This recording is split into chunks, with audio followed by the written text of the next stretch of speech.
Severance Season 2's Cold Harbor reveal is shocking, but it was perfectly foreshadowed by one hidden detail from Episode 7.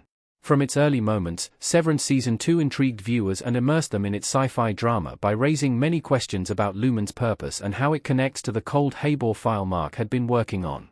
Toward its ending moments, Severance Season 2's Episode 1 also established that Mark's Cold Harbor file had something to do with Gemma. However, with what followed, the Apple TV Plus sci-fi show intentionally kept viewers in the dark about the meaning of the MDR file's name and its connection with Gemma. Severance Season 2's Episode 7 finally revealed that Cold Harbor was also the name of a room on the testing floor at Lumen. However, it avoided delving into the details of what was inside the room. Season 2's ending finally discloses what lies inside the mysterious Cold Harbor room. However, a closer look at one scene from Episode 7 confirms that the show had given away its Cold Harbor twist long before the finale. Severance Season 2's Episode 7 flashback foreshadowed the Cold Harbor revelation. The cribs box in the flashback had a major clue. When Gemma finally enters the Cold Harbor room in Severance Season 2's finale, she finds herself facing the same crib that she and Mark had bought when they were expecting a child.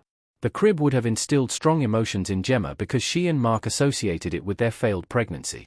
However, since Lumen turns her into a whole new innie when she enters the room, she seems to have no recollection of what the crib once meant to her. Even when she dismantles the crib, she shows no mental distress, which confirms that the Cold Harbor project has worked. Severance Season 2 features a series of flashbacks in Episode 7 that walk through Gemma's struggles with childbirth. They also feature a sequence in which Mark frustratingly dismantles the crib after realizing that he and Gemma may never become parents. Eagle-eyed viewers may have noticed that the packaging box of the crib has Cold Harbor written on it, which seems to foreshadow how the Cold Harbor project would test Gemma's memory of the crib.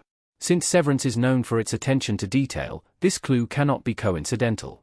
The Cold Harbor crib detail proves Lumen has been targeting Gemma for a long time.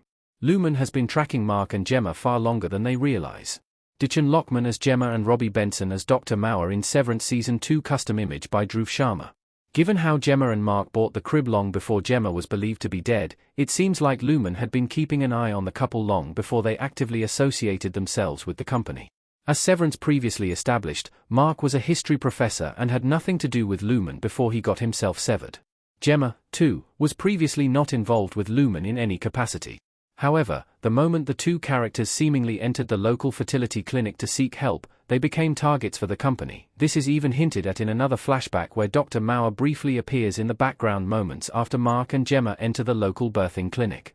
With Cold Harbor written on the cribs box, it is hard not to believe that Lumen intentionally made Gemma and Mark experience the tragedy of not being able to have a child. They orchestrated every event in their lives in such a way that Gemma strongly associated her failed pregnancy with the crib as shown in Severance Season 2's finale. This association eventually allowed Lumen to test the efficacy of the memory-manipulating chip by observing whether Gemma's final innie would retain her outie's most traumatic memory. While Lumen's overarching purpose in Severance remains unknown, the company might be hoping to use the chips to erase all pain and suffering from the human world.